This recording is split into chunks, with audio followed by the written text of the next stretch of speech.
شب قدر کی فضیلت کے لیے اتنی ہی بات کافی ہے کہ اس رات میں اللہ تعالیٰ نے قرآن مجید جیسی کتاب کو نازل فرمایا ہے، اور اللہ تعالیٰ نے خود قرآن مجید کے اندر سورہ قدر کے نام سے ایک مکمل سورہ نازل فرمایا ہے، جس کے اندر اللہ تعالیٰ نے ارشاد فرمایا ہے کہ شب قدر 1000 مہینوں سے افضل ہے۔ اس رات میں فرشتے اترتے ہیں، اس رات میں حضرت جبرائیل علیہ السلام اترتے ہیں، اپنے رب کے حکم سے ہر امر خیر کو لے کر اترتے ہیں۔ یہ رات سراپا سلامتی ہے، اور یہ سلسلہ اللہ تعالیٰ کی انوار و برکات کا جو سلسلہ شروع ہوتا ہے مغرب کے بعد سے لے کر کے یہ طلوع فجر تک رہتا ہے، اور یہ رات سراپا سلامتی ہے۔ یعنی اس رات میں جو فرشتے اترتے ہیں اور جو لوگ عبادات میں لگے رہتے ہیں، ذکر و اذکار میں منہمک رہتے ہیں، نوافل میں لگے رہتے ہیں، فرشتے اس سے مصافحہ کرتے ہیں، اور فرشتوں کی ایک جماعت جاتی ہے تو دوسری جماعت آتی ہے، اور یہ سلسلہ مغرب کے بعد سے لے کر کے طلوع فجر تک رہتا ہے۔ اور فرشتے کے ذکر کرنے کے بعد اس سورہ کے اندر اللہ تعالیٰ نے حضرت جبرائیل کا خاص طور سے ذکر فرمایا ہے، کیونکہ وہ مقرر فرشتے ہیں۔ اور یہاں ایک بات آتی ہے کہ روح سے مراد کون ہے؟ اس کے اندر کئی اقوال ہیں، روایتیں مختلف ہو چکی ہے۔ بعض لوگ کہتے ہیں کہ اس سے مراد حضرت عیسیٰ ہے، بعض لوگ کہتے ہیں کہ اس سے مراد ایک بہت بڑا فرشتہ ہے جن کے سامنے آسمان و زمین ایک لقمہ کے بقدر ہے۔ بعض لوگ کہتے ہیں کہ فرشتوں کی ایک جماعت ہے جو دوسرے فرشتوں کو بھی شب قدر میں ہی نظر آتے ہیں، لیکن علامہ رازی رحمۃ اللہ علیہ کہتے ہیں کہ روح سے مراد حضرت جبرائیل علیہ السلام، اور آخر میں جمہور علماء کا قول بھی یہی ہے کہ روح سے مراد حضرت جبرائیل علیہ السلام۔ لیکن اب یہاں یہ سمجھنا ضروری ہے کہ شب قدر جیسی رات، 1000 مہینوں سے افضل والی رات، آخر امتی محمدیہ کو کیوں ملی؟ کیا آپ نے اس پہ غور کیا کہ اس سے پہلی امتوں کو کیوں نہیں ملی؟ در منصور میں حضرت انس رضی اللہ عنہ سے روایت ہے کہ نبی کریم صلی اللہ علیہ وسلم نے ارشاد فرمایا کہ شب قدر کو اللہ تعالیٰ نے میری امت پر مرحمت فرمائی ہے، اور اس سے پہلی امتوں کو نہیں ملی ہے۔ اب بات یہ آتی ہے کہ شب قدر کا انعام اس امت پر کیوں ہوا؟ اس انعام کا وجہ کیا ہے؟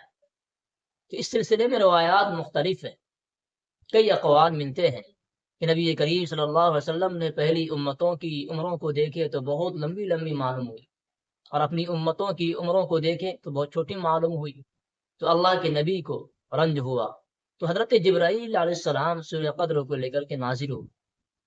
ایک مرتبہ نبی کریم صلی اللہ علیہ وسلم نے بنی اسرائیل کے ایک آدمی کا ذکر فرمایا جو 1000 مہینے تک جہاد کرتا رہا، اور ایک مرتبہ نبی کریم صلی اللہ علیہ وسلم نے بنی اسرائیل کے 4 شخصوں کا ذکر فرمایا، جس میں سے حضرت ایوب، حضرت حزقیل، حضرت زکریا، حضرت یوشع کا خاص طور پر ذکر ہے۔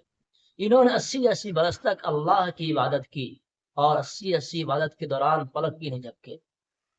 تو یہ روایات ہے، اس روایات کے پیش نظر اللہ تعالیٰ نے اپنے لاڈلے نبی کو شب قدر جیسی رات عطا فرمایا۔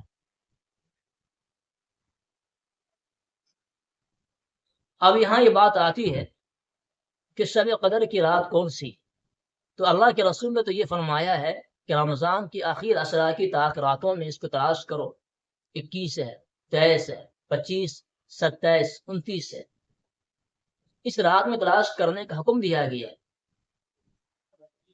آپ شب قدر کی رات میں بھی اختلاف منقول ہے، کئی روایات ہیں، تقریباً 50 کے قریب اقوال پہنچتے ہیں۔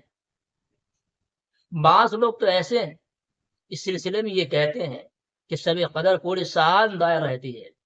حضرت عبداللہ بن مسعود رضی اللہ عنہ سے روایت ہے، انہوں نے فرمایا کہ شب قدر پورے سال دائر رہتی ہے، اگر کوئی آدمی پورے سال جاگتا رہے تو آدمی شب قدر کو پا لے گا۔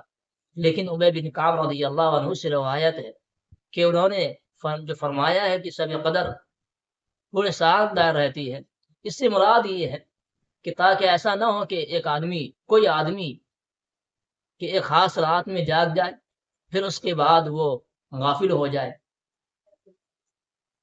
اس لیے حضرت عبداللہ بن مسعود نے فرمایا کہ پوری سال دائر رہتی، لیکن اس سلسلے میں ائمہ کی بھی اقوال مختلف ہے۔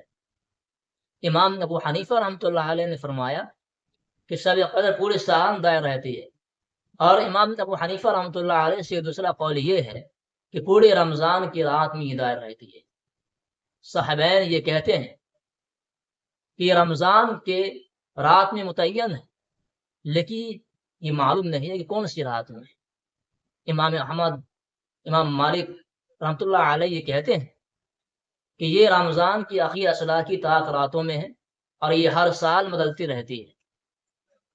لیکن جمہور علماء کا قول یہ ہے کہ 27ویں شب کو شب قدر ہوتی ہے۔ شاہ ولی اللہ محدث دہلوی رحمۃ اللہ علیہ نے بھی لکھا ہے کہ یہ شب قدر 2 مرتبہ ہوتی ہے سال میں۔ ایک تو وہ جس میں حکام خدا بندی کا نزول ہوتا ہے، جس میں قرآن مجید کا نزول ہوا، اور یہ نزول اور یہ حکام خدا بندی کا جو نزول ہوتا ہے یہ ماہ رمضان کے ساتھ خاص نہیں ہے، لیکن چونکہ قرآن مجید رمضان کے مہینے میں نزول ہوا ہے۔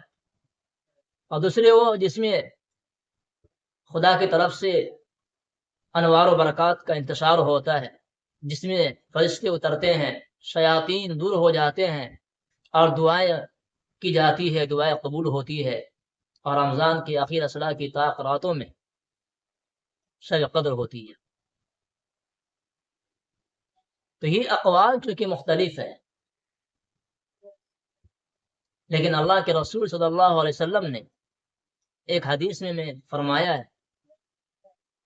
حضرت عبادہ بن صامت رضی اللہ عنہ سے روایت ہے کہ نبی کریم صلی اللہ علیہ وسلم شب قدر کے بارے میں بتلانے کے لیے باہر تشریف لائے، لیکن جیسے باہر آئے تو آپ نے یہ دیکھا کہ مسلمانوں کے 2 شخصوں میں جھگڑا ہو رہا ہے۔ تو اللہ کے رسول نے یہ ارشاد فرمایا کہ میں تو تمہیں شب قدر کی تعین بتلانے کے لیے آیا تھا، لیکن مسلمانوں کے 2 شخصوں میں جھگڑا ہونے کی وجہ سے اللہ تعالیٰ نے اس تعین کو اٹھا لی ہے۔ ہو سکتا ہے کہ وہ تعین کو اٹھا لینا یہ تمہارے لیے بہتر ہو۔ جی، یہ تعین کو اٹھا لینا یہ بہتر ہے۔ کیوں؟ اگر کسی آدمی کو شب قدر کی رات میں اگر وہ بیدار نہیں ہوتا، عبادت نہیں کر پاتا، پھر اس کو زندگی میں کبھی دوبارہ ملتا یا نہیں ملتا، یہ ممکن نہیں تھا۔ دوسرا یہ کہ بعض لوگ گناہوں میں لت پت رہتے ہیں، وہ اس رات میں بھی اندیشہ تھا کہ گناہ کا کام کر بیٹھتے، جب گناہ کا کام کرتے تو اللہ کی طرف سے سخت اندیشہ خطرے کا وجود ہو سکتا تھا۔ اور یہ بھی اندیشہ ہے کہ اگر شب قدر کی تعین ہوتی تو بعض لوگ اس رات میں جاگتے، پھر پورے سال کی چھٹی کر لیتے ہو۔ آج آپ نے گھروں میں، مساجدوں میں دیکھتے ہیں، جبکہ شب قدر کی تعین کسی کو معلوم نہیں ہے، اس کے باوجود لوگ کس قدر سے شب قدر میں لوگ مسجدوں میں، اپنے گھروں میں بیٹھ کر کے ذکر و اذکار کرتے رہتے ہیں، جبکہ ان کو معلوم نہیں ہے۔ لیکن اگر معلوم ہو جاتا کہ شب قدر آج ہی ہے، پھر اس کا کیا عالم ہوتا۔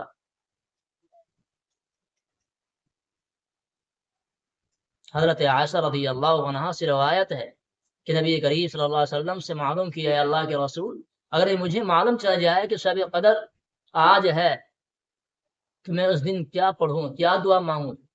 تو اللہ کے رسول نے ارشاد فرمایا کہ اللہم انک عفو تحب العفو فاعف عنی، اے اللہ تو معاف کرنے والا ہے، تو معاف کرنے کو پسند فرماتا ہے، بس تو مجھے معاف فرما۔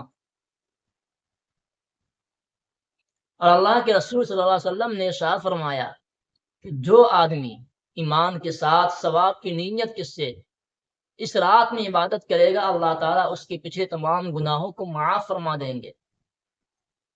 اور ایک حدیث میں ارشاد فرمایا ہے، اور اس میں ایک رات ہے کہ جو 1000 مہینوں سے افضل ہے، اور جو شخص اس رات کی بھلائی سے محروم ہو جائے گویا کہ وہ ساری ہی بھلائی سے محروم ہو گئے۔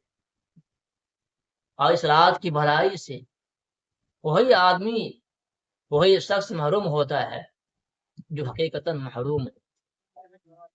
اس لیے ہمیں چاہیے کہ اس رات میں جاگ کر کے عبادت کرے، ذکر و اذکار کرے، دعائیں مانگے اپنے لیے، اپنے احباب کے لیے، اپنے رشتہ دار کے لیے، اپنے دوستوں کے لیے، اپنے مرحومین کے لیے، امت مسلمہ کے لیے دعائیں مانگے. اور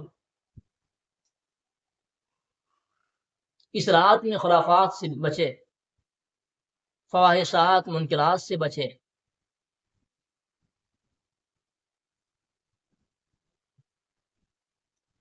اس رات میں بدعات سے بھی بچیں.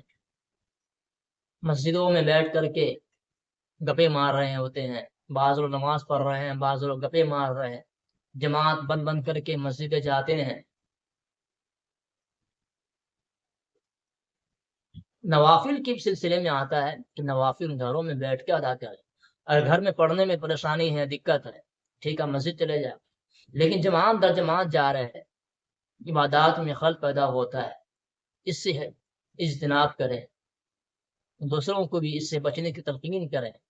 اور اس رات میں اپنے تمام پچھلے گناہوں سے معافی مانگے، صغائر سے بھی کبائر سے بھی معافی مانگے، اور اللہ کے آگے گر گرا کر کے دعا مانگے کہ اللہ ہمارے تمام گناہوں کو معاف فرما اور ہمارے رمضان کے روزے قبول فرما.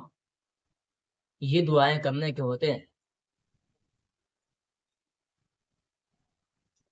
دعا فرمائیں کہ اللہ تعالی ہمیں بھی شب قدر کی نعمت سے مالا مال فرمائے.